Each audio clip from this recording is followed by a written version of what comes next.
Hello hi ಎಲ್ರಿಗೂ ನಮಸ್ಕಾರ. ನಾನು ನಾಗು ಅಡುಗೆ ಮನೆಗೆ ಸ್ವಾಗತ. ಇವತ್ತು ನಾನು ನಿಮಗೆ ತಂದಿರೋ ರೆಸಿಪಿ ಎಗ್ ರೈಸು.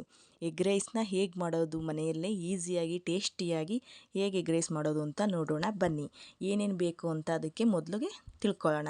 ನೋಡಿ, ಮೊದಲಿಗೆ ಮೊಟ್ಟೆ 6 ಮೊಟ್ಟೆ ತೊಗೊಂಡಿದ್ದೀನಿ. 6 ಮೊಟ್ಟೆನ ನೀಟಾಗಿ ಹೊಡೆದು ಅದನ್ನು ರೆಡಿ ಮಾಡ್ಕೊಂಡು ಇಟ್ಕೊಂಡಿದ್ದೀನಿ.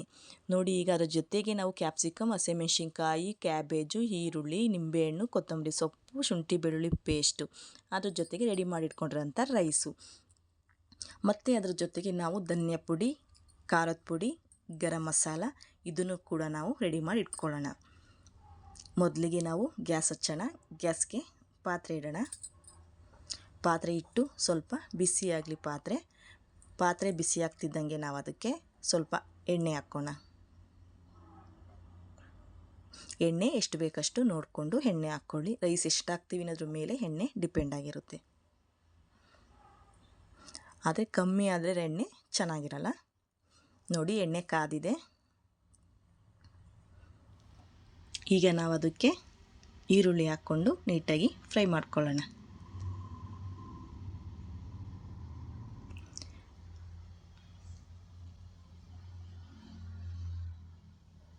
ನೋಡಿ, ಈಗ ಈರುಳ್ಳಿ ಹಾಕಿ ನಾವು ಫ್ರೈ ಮಾಡ್ಕೊಳ್ಳೋಣ.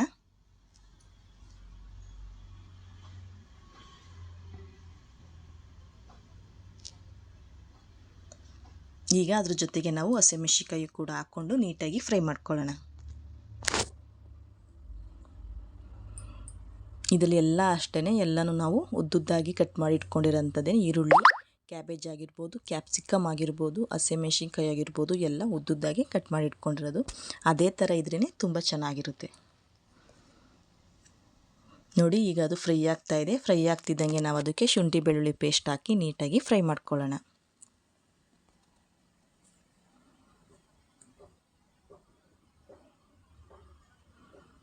ನೋಡಿ, ಶುಂಠಿ ಬೆಳ್ಳುಳ್ಳಿ ಪೇಸ್ಟು ಕೂಡ ನೀಟಾಗಿ ಹಸಿ ಸ್ಮೆಲ್ ಹೋಗೋ ತನಕ ನಾವು ಫ್ರೈ ಮಾಡ್ಕೊಳ್ಳೋಣ.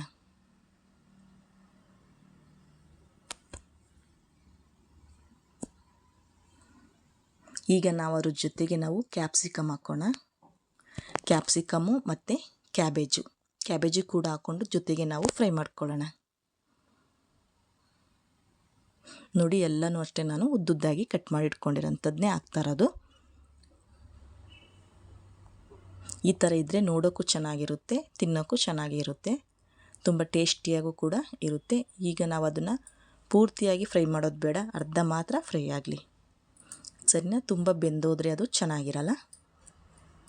ನಮಗೆ ಹಾಗೆ ಬಾಯಿಗೆ ಸಿಗ್ತಾ ಇರಬೇಕು. ನೋಡಿ, ಈಗ ಅದಕ್ಕೆ ನಾನು ಸ್ವಲ್ಪ ಉಪ್ಪು ಹಾಕಿದ್ದೀನಿ. ಉಪ್ಪು ಹಾಕಿ ಫ್ರೈ ಮಾಡ್ಕೊಳ್ಳೋಣ. ಉಪ್ಪು ಕೂಡ ನೋಡ್ಕೊಂಡು ಹಾಕ್ಕೊಳ್ಳಿ. ಯಾಕೆ ಅಂದರೆ ರೈಸ್ಗೂ ಕೂಡ ಉಪ್ಪು ಹಾಕಿ ಅನ್ನ ರೆಡಿ ಮಾಡ್ಕೊಂಡು ಇಟ್ಕೊಂಡಿರೋದು. ಮತ್ತು ಲಾಸ್ಟಲ್ಲೂ ಕೂಡ ನಾವು ಇದಕ್ಕೆ ಉಪ್ಪು ಸೇರಿಸ್ತೀವಿ. ಅದಕ್ಕೋಸ್ಕರ ಬರೀ ಇದಕ್ಕೆ ಈ ತರಕಾರಿ ಇದೆಯಲ್ಲ, ಇದಕ್ಕೆ ಮಾತ್ರ ಹಿಡಿಯೋಷ್ಟು ಮಾತ್ರ ಉಪ್ಪು ಹಾಕ್ಕೊಳ್ಳೋಣ ನಾವು.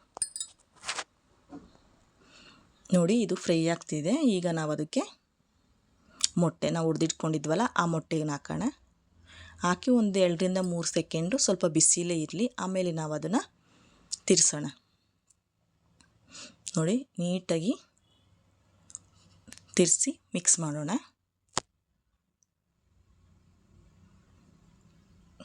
ಯಾರಾದರೂ ಈ ವಿಡಿಯೋ ನೋಡ್ತಾ ಇದ್ದರೆ ಸಬ್ಸ್ಕ್ರೈಬ್ ಆಗಿ ಪ್ಲೀಸ್.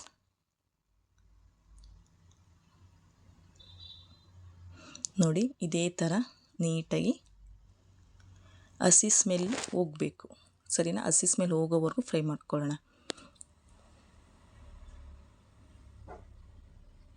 ಮೇನ್ ಇರೋದೇ ಇದನ್ನು ಮಿಕ್ಸಿಂಗಲ್ಲಿ. ಸ್ವಲ್ಪ ಕೈಗೆ ಕೆಲಸ ಕೊಡಬೇಕು ಇದರಲ್ಲಿ. ಯಾಕೆಂದರೆ ಮಿಕ್ಸಿಂಗ್ಗೆ ಇಂಪಾರ್ಟೆಂಟ್.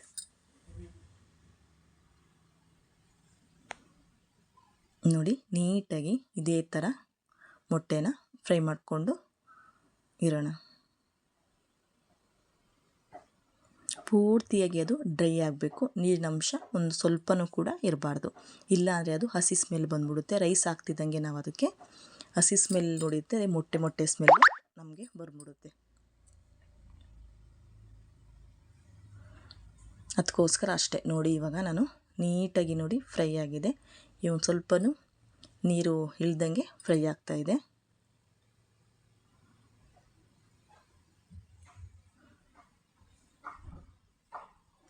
ಈಗ ಇದಕ್ಕೆ ನಾವು ರೆಡಿ ಮಾಡಿ ಇಟ್ಕೊಂಡಿದ್ವಲ್ಲ ರೈಸು, ಆ ರೈಸ್ನ ಕೂಡ ಹಾಕ್ತಾಯಿದ್ದೀವಿ.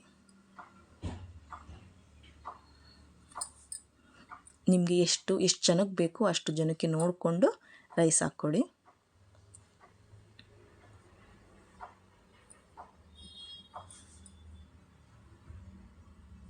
ಹೊರಗಡೆ ಎಲ್ಲ ಒಂದು ಪ್ಲೇಟು 50ರಿಂದ 60 ಇರ್ಬೋದು, ಇಲ್ಲ ಅದಕ್ಕಿಂತ ಜಾಸ್ತಿನೂ ಇರ್ಬೋದು, ನನಗೆ ಗೊತ್ತಿಲ್ಲ. ಆದರೆ ಇಲ್ಲಿ ನಮ್ಮ ಮನೆಯಲ್ಲಿ ತುಂಬ ಬೇಗನೆ ಆಗೋಗ್ಬಿಡುತ್ತೆ. ತುಂಬ ಕಮ್ಮಿ ಬೆಲೆಯಲ್ಲೇ ನಮಗೆ ಎಗ್ ರೈಸ್ ಸಿಕ್ಬಿಡುತ್ತೆ. ಮನೆಯಲ್ಲಿ ನಾವು 3ರಿಂದ 4 ಜನ ಇರ್ತೀವಲ್ವ. ಸೊ ಅದಕ್ಕೋಸ್ಕರ ನಾವು ಮನೆಯಲ್ಲೇ ಮಾಡೋದ್ರಿಂದ ನಮಗೆ ದುಡ್ಡು ಸೇವ್ ಆಗುತ್ತೆ, ಹಾಗೂ ಕೂಡ ಎಗ್ ರೈಸು ಕೂಡ ತುಂಬ ಟೇಸ್ಟಿಯಾಗಿ ಆರೋಗ್ಯವಾಗಿ ಮನೆಯಲ್ಲೇ ತಿನ್ಬೋದು. ನೋಡಿ, ನೀಟಾಗಿ ರೈಸ್ಗೆ ನಾನು ನೀಟಾಗಿ ಮಿಕ್ಸ್ ಮಾಡ್ಕೊಂಡಿದ್ದೀನಿ. ಈಗ ಅದ್ರ ಜೊತೆಗೆ ನಾವು ಮಸಾಲೆ ಇತ್ತಲ್ಲ ನೋಡಿ, ಧನಿಯಾ ಪುಡಿ, ಖಾರದ ಪುಡಿ ಮತ್ತು ಗರಂ ಮಸಾಲ, ಅದ್ರ ಜೊತೆಗೆ ನಾನು ಸ್ವಲ್ಪ ಪೆಪ್ಪರ್ ಪೌಡು, ಮೆಣಸಿನ ಪುಡಿನೂ ಕೂಡ ಹಾಕ್ಕೊಂಡಿದ್ದೀನಿ. ನೋಡಿ, ಅದನ್ನೆಲ್ಲ ಹಾಕ್ಕೊಂಡು ನಿಧಾನಕ್ಕೆ ನೀಟಾಗಿ ಕಮ್ಮಿ ಹುರಿ ಕೊಟ್ಟು ನೀಟಾಗಿ ಅದನ್ನು ಫ್ರೈ ಮಾಡೋಣ. ನೀಟಾಗಿ ನೋಡಿ, ನೀಟಾಗಿ ಇದೇ ಥರ ನೀಟಾಗಿ ಮಿಕ್ಸ್ ಮಾಡ್ಕೊತಾ ಹೋಗಬೇಕು.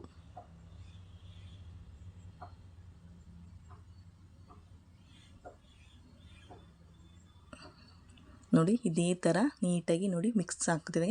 ಕಲರ್ ಚೇಂಜ್ ಆಗಿದೆ ಅಲ್ವಾ. ಹಾಗೆ ಕ್ಯಾಪ್ಸಿಕಮ್ಮು, ಕ್ಯಾಬೇಜು ನೋಡಿ ಅದೇ ಥರ ಎಲ್ಲ ಕಾಣ್ತಾ ಇದೆ ಅಲ್ವಾ. ನೋಡೋಕ್ಕೂ ತುಂಬ ಚೆನ್ನಾಗಿದೆ, ತಿನ್ನೋಕ್ಕೂ ಕೂಡ ತುಂಬ ಟೇಸ್ಟಿಯಾಗೂ ಕೂಡ ಇರುತ್ತೆ. ನೋಡಿ, ನಾನು ಹೇಳಿದ್ನಲ್ಲ ಮೊದಲೇ ನಾವು ಲಾಸ್ಟಲ್ಲಿ ಸ್ವಲ್ಪ ಉಪ್ಪು ಹಾಕ್ತೀವಿ ಅಂತ, ಇದಕ್ಕೋಸ್ಕರನೇ ನೋಡಿ ಸ್ವಲ್ಪ ಉಪ್ಪು ಹಾಕಿ ಈ ಥರ ಐಟಮ್ನ ಮಾಡಬೇಕು ಅಂತ ಅಂದರೆ ಫ್ರೈಡ್ ರೈಸ್ ಆಗ್ಬೋದು, ಎಗ್ ರೈಸ್ ಆಗ್ಬೋದು, ಅದೇ ಥರ ಚಿತ್ರಾನ್ನ ಆಗಿರ್ಬೋದು, ಅಥವಾ ಪುಳಿಯೋಗರೆ ಆಗಿರ್ಬೋದು, ಇದೆಲ್ಲದಕ್ಕೂ ನಾವು ಲಾಸ್ಟಲ್ಲಿ ಉಪ್ಪು ಹಾಕೋದೇ ಬೆಸ್ಟು, ಸರಿನಾ. ಅದು ಹಾಕಿದ ತಕ್ಷಣ ನಾವು ಗೊಜ್ಜು ಯಾವ ಥರನೇ ಮಾಡಿರಲಿ, ನಾವು ಚಿತ್ರಾನ್ನ ಗೊಜ್ಜಾಗಿರ್ಬೋದು, ಪುಳಿಯೋಗರೆ ಗೊಜ್ಜು ಹೇಗೆ ಮಾಡಿದ್ರು ನಾವು ಮಿಕ್ಸಿಂಗಲ್ಲಿ ನಾವು ಸ್ವಲ್ಪ ಉಪ್ಪು ಹಾಕಿದ್ರೇ ಅದಕ್ಕೆ ನೀಟಾಗಿ ಹಿಡಿಯೋದು. ಅದಕ್ಕೋಸ್ಕರ ನಾನು ಲಾಸ್ಟ್ ರೈಸ್ಗೆ ಉಪ್ಪು ಹಾಕೋದು. ನೋಡಿ, ಈಗ ಕೊತ್ತಂಬರಿ ಸೊಪ್ಪು ಕೂಡ ಹಾಕಿ ನೀಟಾಗಿ ಮಿಕ್ಸ್ ಮಾಡ್ಕೊಂಡಿದ್ದೀನಿ. ಹಾಗೆ ಹೋಯ್ತಲ್ವ ಎಗ್ ರೈಸು. ನೋಡಿ, ಎಷ್ಟು ಬೇಗನೆ ಆಗೋಗ್ಬಿಡುತ್ತೆ ಎಗ್ ರೈಸು. ನೋಡಿ, ಕೊತ್ತಂಬರಿ ಸೊಪ್ಪೆಲ್ಲ ಹಾಕಿ ನೀಟಾಗಿ ಮಿಕ್ಸ್ ಮಾಡ್ಕೊಂಡಿದ್ದೀನಿ. ಈಗ ಲಾಸ್ಟಲ್ಲಿ ನಾವು ಒಂದು ನಿಂಬೆಹಣ್ಣು ಇಟ್ಕೊಂಡಿದ್ನಲ್ಲ, ಆ ನಿಂಬೆಹಣ್ಣನ್ನ ನಾನು ಇದಕ್ಕೆ ಹಾಕಿದ್ದೀನಿ. ನಿಂಬೆಹಣ್ಣಿನ ರಸನ ಕೂಡ ಹಾಕಿದ್ದೀನಿ. ನೀಟಾಗಿ ನಿಂಬೆಹಣ್ಣು ರಸ ಹಾಕಿ ನೀಟಾಗಿ ಮಿಕ್ಸ್ ಮಾಡಿಕೊಂಡು ಗ್ಯಾಸ್ ಆಫ್ ಮಾಡಿದ್ರೆ ಮುಗೀತು, ನಮಗೆ ಎಗ್ ರೈಸು ರೆಡಿ ಆಗಿಬಿಡುತ್ತೆ.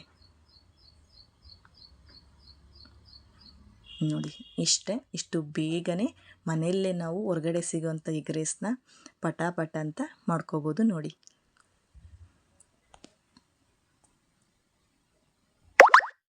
ಈಗ ಎಗ್ ರೈಸು ಬೇಗನೆ ರೆಡಿಯಾಗೋಗಿದೆ. ಈಗ ನಾವು ಒಂದು ಪ್ಲೇಟ್ಗೆ ಸರ್ವ್ ಮಾಡ್ಕೊಳ್ಳೋಣ. ಸರ್ವ್ ಮಾಡಿಕೊಂಡು ನಮ್ಮ ಮನೇಲಿರೋರಿಗೆಲ್ಲರಿಗೂ ಕೊಟ್ಟು ನಾವು ತಿನ್ನೋಡೋಣ.